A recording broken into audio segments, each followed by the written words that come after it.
होगा कि भारत की संसद में 2 दिन वंदे मातरम पर चर्चा हुई। अपना अपराध बोध और स्वाधीनता आंदोलन में अपनी नाकारा भूमिका को छुपाने के लिए आरएसएस और बीजेपी के मुखौटे नरेंद्र मोदी ने भारत की संसद का सहारा लिया। कांग्रेस पार्टी स्वाधीनता आंदोलन के जमाने से अपने हर अधिवेशन में, हर मीटिंग में या तो वंदे मातरम से शुरुआत करती है और या जनगण मन के साथ शुरुआत करती है। समापन में हो या शुरुआत में हो, उसका गान अवश्य होता है। लेकिन मैं बीजेपी आरएसएस के लोगों को पूछना चाहता हूं कि आज जब बंगाल के चुनाव आ रहे हैं तो तुम्हारा वंदे मातरम से प्यार उमड़ रहा है। तुम्हारी जो संघ की प्रार्थना है वो वंदे मातरम रखने से किसी ने रोका था? अगर तुम्हें वंदे मातरम में इतनी आस्था थी तो अपनी प्रार्थना वंदे मातरम क्यों नहीं रखी? क्यों तुम नमस्ते सदा वत्सले लेकर के आए? तुम्हारा स्वाधीनता आंदोलन में कोई रोल नहीं था। तुम अंग्रेजों के मुखबिर थे। तुम्हारे पूर्व प्रधानमंत्री अटल बिहारी वाजपेयी की गवाही पर देश के 2 स्वाधीनता सेनानियों को सजा हुई। ये शर्मनाक और कलंकित इतिहास तुम्हारा है। इन 12 सालों के अंदर देश की जनता से तो तुमने वायदे किए। हवाई चप्पल पहन करके जो जा रहा है उसको हवाई जहाज में बिठाऊंगा। बिठा दिया, हवाई जहाज भेज दिया, मेला लगा दिया। अपने दोस्त अडानी को फायदा पहुंचाने के लिए आज देश की हवाई व्यवस्था को चौपट कर दिया। कल राजस्थान दिवस पर प्रवासी राजस्थानी सम्मेलन हो रहा है। ये हवाई जहाजों की आपाधापी के अंदर हमारे सारे प्रवासी भाइयों के कार्यक्रम निरस्त हो गए। एक जगह जाने का टिकट 60,000, 70,000, 80,000। लंदन का सस्ता है। कोई बेंगलोर पहुंच गया तो सामान हवाई जहाज में उधर कलकत्ता में रह गया। ये नरेंद्र मोदी की सरकार है। सिरोही की वो ये प्रबल प्रतापी जनता है जिसके माध्यम से इस देश की जनता का भला हुआ था। आपको याद होगा इसी सिरोही की हवाई पट्टी पर सोनिया गांधी जी उतरी थी और सुबह 7 बजे करीब 15 से 20 हजार लोगों ने हवाई पट्टी के बाहर सोनिया गांधी जी से मुलाकात की थी। 2002 का वो समय। आप सब की ओर से मैंने बात रखी थी कि हमारे लोगों को रोजगार के लिए बाहर जाना पड़ता है, अकाल पड़ता है। उन्होंने जिस गंभीरता से बात सुनी, 2004 में डॉक्टर मनमोहन सिंह की सरकार आई और 2006 में देशवासियों को रोजगार का नरेगा के माध्यम से दिखा। जिंदाबाद, जिंदाबाद, राजस्थान जिंदाबाद। राजस्थान के उन 6 जिलों में सिरोही भी शामिल था जहां सबसे पहले 200 जिलों के अंदर नरेगा लागू की गई। और आपको ये भी याद होगा कि जब कोरोना का समय था, हमारे हजारों भाई प्रवासी बाहर से आए थे। पूरे देश के अंदर कोरोना नरेगा की रोजगार रोक दी गई थी। पूरे हिंदुस्तान के अंदर सबसे पहले ये सिरोही जिला था, इसने नरेगा के कोरोना में काम शुरू किया। जितने हमारे प्रवासी भाई आए सबके जॉब कार्ड बनाए गए ताबड़तोड़ और सबको लगाया गया। और देश की अर्थव्यवस्था यदि उस जमाने के अंदर कोरोना के वक्त में ठीक रही तो सबसे बड़ा योगदान नरेगा का था। नरेगा का पैसा घरों में आया, घरों का पैसा बाजार में आया और एक ताकत, एक सपोर्ट न मारवाड़ी में ओपे कहोगे झेलो मलियो तो वो झेलो मलियो। आज क्या हालत है? क्या हालत है आज नरेगा की? 2 तारीख को जब मैंने फैसला किया कि हम इन मुद्दों को लेकर के संघर्ष करेंगे तो ये सरकार जागी और 5 पखवाड़े का पेमेंट 3 दिन पहले खाते में डाल दिया। संयम लड़ा।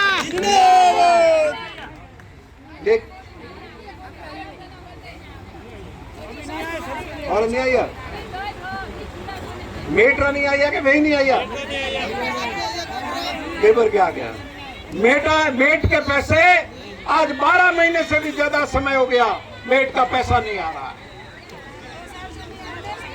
और रोजगार मैं आपको आंकड़ों के साथ बता सकता हूं। लाकाराम कहां गया? मैं आंकड़ों के साथ आपको बता सकता हूं कि इस दिसंबर महीने में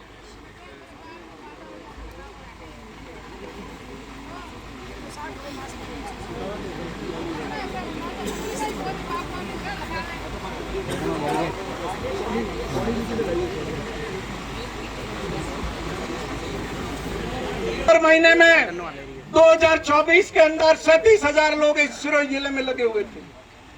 2024 के अंदर 23 के अंदर 48,986 लगे हुए थे। 2022 के अंदर 49,955 लगे हुए थे इस दिसंबर के महीने में। मतलब सिरोही जिले के अंदर पिछले 3 साल में दिसंबर के महीने में 50,000 के आसपास आदमी नरेगा में काम कर रहे थे। और आज सिरोही जिले का फिगर है 9,700 समथिंग। ये आंकड़ा मेरा नहीं है, ये आंकड़ा इस सरकार का आंकड़ा है, जिसका जवाब अब इस कलेक्टर को देना पड़ेगा।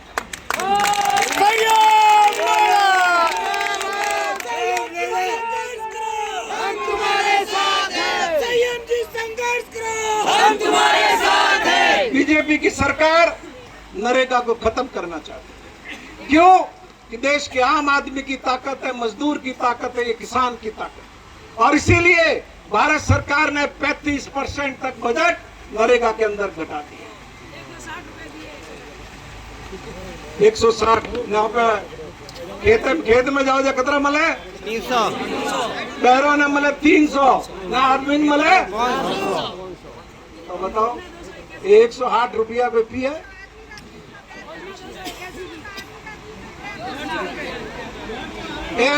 अधिकारी एक वेरा चाय बिस्कुट खाएगा उनमें 108 रुपया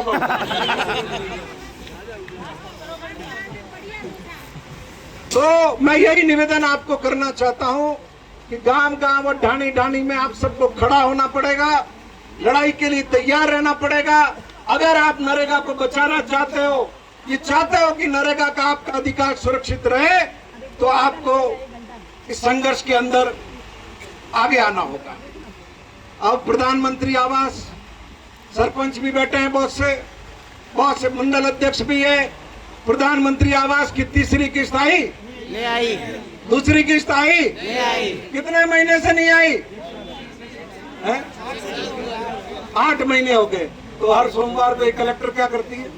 चाय पीते हैं, क्या करती है ये? चाय पे चट्टा। और मैंने तो ये भी सुना है कि सप्ताह में या 15 दिन एक बार के रात्रि चौपाल लेने आती है। तो क्या करते हैं उसमें? ये प्रभारी मंत्री आता है, क्या करता है? ये जो 2 दिन अखबार में खबर दे देता है, मुंडारा से रवाना होंगे, क्या जाएंगे, वहां जाएंगे, घर जाएंगे। अब इनको घर ही भेजना है। जब लोगों का इसका पैसा नहीं आ रहा है, उसका पैसा नहीं आ रहा है, रोजगार नहीं मिल रहा है, नवो मो भाइयों काको लुको वो बेटे लोकसभा में हवाई अड्डा बात करे।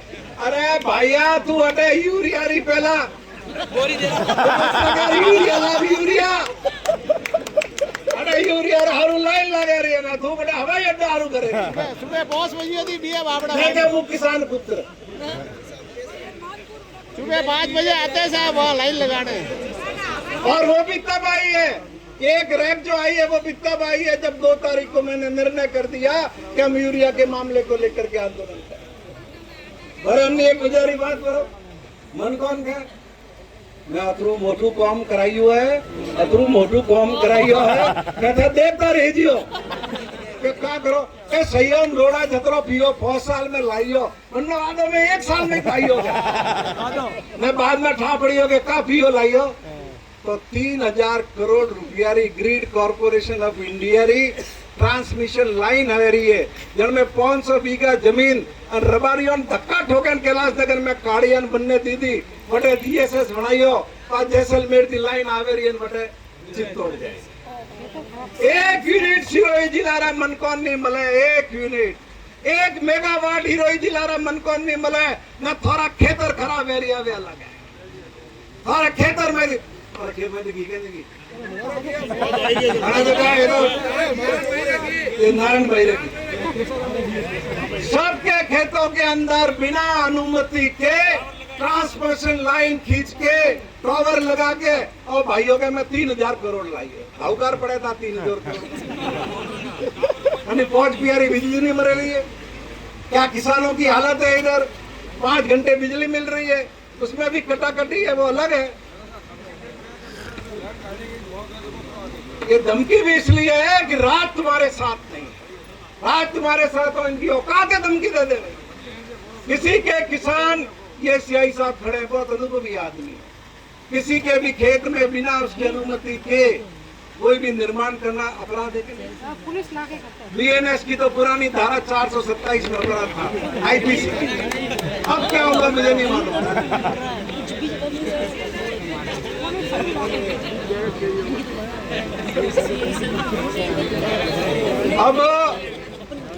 अब ये खड़े हो गए यहाँ पे दोनों हमारे कोतवाल साहब, तो नहीं सदर के थाना अधिकारी है, और कोतवाल साहब भी।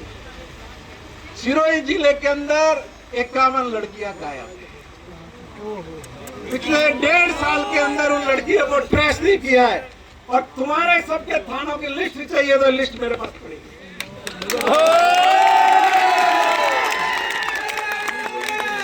तो पहले तो तुम 51 लड़कियों को बरामद करके लाओ और फिर यहाँ के हमको रोकना। मैं वो राजू कह रही हो भैंस की,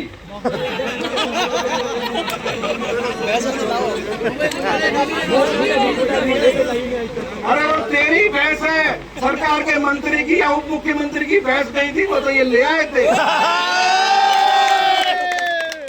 अब बात चोरियों की, मैं पूछ सकता हूँ, सिरोही जिले के अंदर इस बीजेपी की सरकार में 1000 से ज्यादा चोरियां हुई है, 1000 से ज्यादा, और उसमें से 750 चोरियां तुमने अभी तक खोली नहीं है।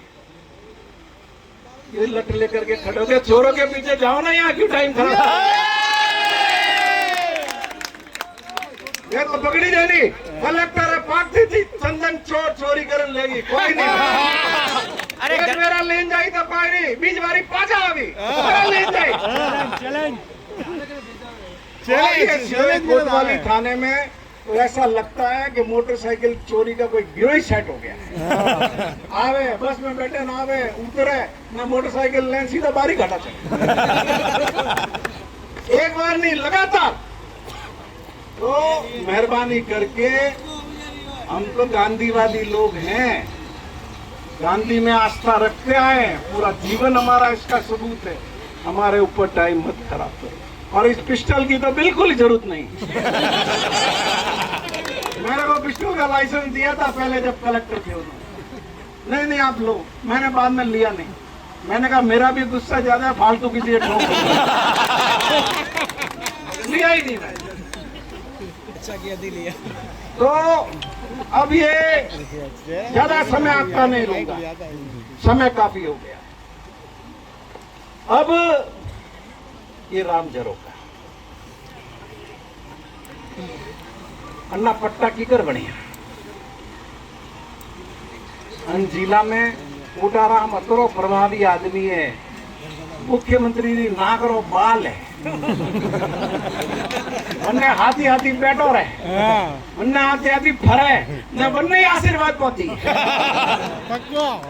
बन्ने किए पत्तो हले आगा वटेज भारे। और मुझे नगर परिषद से जानकारी है कि कोटाराम के टेलीफोन करने के बाद ये फाइल चली है पट्टों को बनाने, और ये 10 करोड़ का सौदा हुआ जिसमें इसका बेटा पैसे गिनने के अंदर शामिल है। मेरे पास सबसे पहले माली समाज के बच्चे आए ये बताने के लिए कि संयम जी ये घोटाला हो गया। मैंने उनको कहा भाई कागज लाओ, बिना कागज तो मैं कोई चीज उठाता नहीं है। फिर पूरे समाज के बच्चे आए, उनको भी मैंने यही कहा, लेकिन 2 महीने निकल गए, 3 महीने निकल गए, कागजों का जुगाड़ नहीं। जिन भाइयों ने आरटीआई लगाई, सब रजिस्ट्रार क्या लगाई, नगर परिषद में लगाई, देवस्थान में लगाई, तो ये हमारे जिम्मेदार अधिकारी किसी ने उसकी कॉपियां नहीं। आखिर में मैं हमारे विधि प्रकोष्ठ को धन्यवाद दूंगा, हमारे प्रकाश जी धवल, हमारे दिलेव जी पुरोहित, हमारे कुलदीप जी रावल, जिन्होंने आरटीआई लगा करके प्रतियां निकाली, और राम झरोका समिति के भी जो कार्यकर्ता है, वो गौरव और दूसरे वो पटेल और जो भी हैं, जो मुझसे मिलने आए, उन्होंने सारे कागज मुझे बताए। मैंने शायद ऐसा मुझे अंदाज है कि 1 तारीख को मैंने वो कागज देखे। अब मुझे बड़ा दुख हुआ, ये तो भारी घोटाला कर दिया। 2 तारीख को ही मैंने मीटिंग बुलाई, शिवगंज ब्लॉक के हमारे साथी बैठे हुए, 3 तारीख को सिरोही की बुलाई, और इसमें तय किया कि इस लड़ाई को लड़ेंगे। ये जमीन जितने भी है, स्टेट टाइम के मंदिर है, ये सब जमीनें राज परिवारों की भी। नाथद्वारा के अंदर भी जो श्रीनाथ जी विराजमान है, जब श्रीनाथ जी को वहां से लेकर के निकले, जो भी हमारे महामहंत है, आगरा गए, ग्वालियर गए, जोधपुर गए, उनको जगह नहीं मिली, भगवान को जगह नहीं मिली। अब मैं धन्यवाद दूंगा उदयपुर के तत्कालीन महाराजा राज सिंह जी को, जिन्होंने यह नाथद्वारा के अंदर पूरी श्रीनाथ जी भगवान के लिए जमीन ली और जमीन का इस्तेमाल। ये राम झरोका का मंदिर बेचने के लिए, बेचने के लिए, लूट खाने के लिए, पट्टे बनाने के लिए, इन्होंने क्या किया? सबसे पहले इन घोटालेबाजों ने आरएसएस को फंसाया, ट्रैप में लिया। इनको 99 साल की आदर्श विद्या मंदिर की लीज इनको टाइप करके नोटरी करके पकड़ा लिया, और फिर ये 8 पट्टे बना लिए। ये पट्टे तो निरस्त होंगे।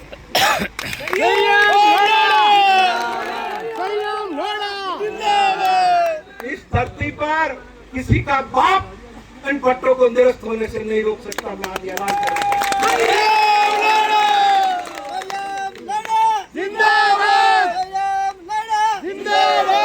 ये आंदोलन का प्रथम चरण है, शुरुआत है ये।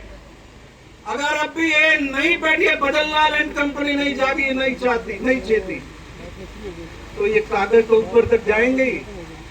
यहाँ भी आंदोलन और फैलेगा।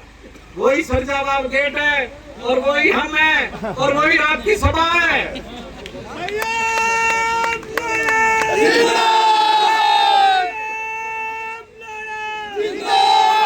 अभी तो ये पहली मीटिंग है, इसलिए मैं अधिकारियों की पोल नहीं खोल रहा। अगली मीटिंग जब है सरजाबाद, तुमने कुछ नहीं किया सरजाबाद गेट पे की, तो एक एक जगह की लिस्ट पड़ी जाएगी, एक एक कारनामे को बताया जाएगा, किस किस डॉक्यूमेंट पर दस्तखत करने का तुमने क्या क्या लिया है, एक एक जानकारी जनता में सरेआम रखी जाएगी। ये ध्यान में रखना।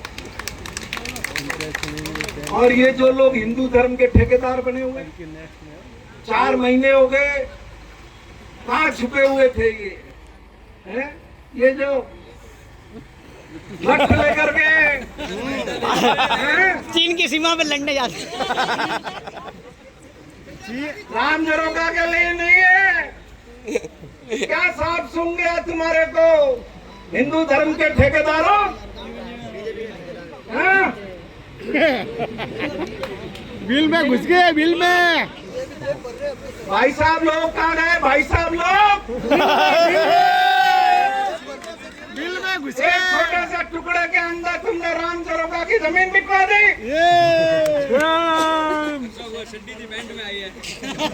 प्रमोशन हुआ। और ये जितने हैं, ये भी भागवत जी देख लो, सब हिंदू है, 95% हिंदू है। तो सर्टिफिकेट ज्यादा मत दो, और ये अल्टीमेटम और चेतावनी दे रहा हूं, 7 दिन का टाइम दे रहा हूं, कार्रवाई कर लो इसमें। क्योंकि हम लोग सीधी चढ़ाई नहीं करते, अधिकारियों को भी पूरा मौका देते हैं, और सारा ज्ञापन तैयार है, तुम्हारे कुछ नहीं करना। सही है। मैं खुद लॉ का स्टूडेंट, सुप्रीम कोर्ट के फैसले का वगैरह वगैरह सब मौजूद है। खाली दौड़ा नौकड़ा। और राम झरोका एक कागज ऐसा नहीं है जो बाकी हो ये सोचो। एक एक कागज रामधरो का इतिहास से लेके आज तक का मत संयम जी संघर्ष करो, हम तुम्हारे साथ हैं। संयम जी आगे बढ़ो, हम तुम्हारे साथ हैं। क्या हालत है इन आरएसएस की। एक वो मास्टर सिंदरत में लगा हुआ था, सिंदरत वाला कोई है क्या? कौन है? क्या किया था उन मास्टर ने वहाँ पे? छेड़छाड़। हाँ? लड़की से छेड़छाड़ की थी लाइब्रेरी में, चुपके लाके सिरोही बिठा दिया और यहाँ टिका रहा। और ये थाना पड़ता है इनका, घनश्याम सिंह जी का। आरएसएस के इतने दबाव में काम कर रहा है प्रशासन, हमारी बच्ची को छेड़ दिया। ये थाना क्या करता है, ये एसपी क्या करते हैं, कलेक्टर क्या करते हैं? चुपके आके सिरोही बैठ गया। पिछले 8-9 महीने से बैठा हुआ। मुझे स्कूल से बताया किसी ने कि ना तो यहाँ आता है ना बैठा। मैंने कल डीओ को फोन किया, उन नानावती को, महेंद्र क्या नाम है उसका, महेंद्र नानीवाल को। मैंने कहा क्या मचा रखा है ये, बढ़ा देना आज, नहीं तो कल खैर नहीं है। काले लेकिन आरएसएस के लोगों कि तुम्हारे आदमी का क्या चरित्र है, भगवत सिंह का, क्या उस चरित्र? मास्टर का तो सिरोही का रहने वाला और वो नौकरी करता है, और जिसने छेड़छाड़ की और ये आगे चुपके से बैठ गया। मना सीधे मैंने कूटता नहीं या गलत हो रही हो। तो ये इनका आचरण है। जाके लोगों को समझाओ, इन दुष्टों को घर में मत आने दो। ये घर में आने लायक नहीं है ये। हाँ सर, बिल्कुल। और मैं इस सभा के माध्यम से विनती करूंगा में सुसाइड कर चुका है आरएसएस का आदमी। यहाँ की बाल कल्याण समिति से कि पूरे प्रकरण की जांच करे और जांच करके जो भी सच्चाई है वो लोगों के सामने लाए। बातें करने को तो बहुत है, उसकी कोई सीमा नहीं, लेकिन आज की सभा के माध्यम से मैं ये और विनती करता हूँ। अभी कुछ दिन पहले बीजेपी के जिला परिषद सदस्य और पूर्व सदस्यों ने आंदोलन किया और 500,000 लोग यहाँ कलेक्ट्रेट पर लेकर के आए और कलेक्ट्रेट के अंदर सभा की उन्होंने, और कलेक्टर पास में खड़ी रही उनके, चाय की चुस्कियां दे दी और मंत्री आगे खड़ा रहा। तो तुम्हारे लिए फर्क कैसे? हम कोई पाकिस्तानी है? हम पाकिस्तानी है? मैं चेतावनी दे रहा हूँ, कोई गलतफहमी में मत रहना। अगर ये उस गेट तक जाने नहीं दिया तो ये घोड़े और ये मैदान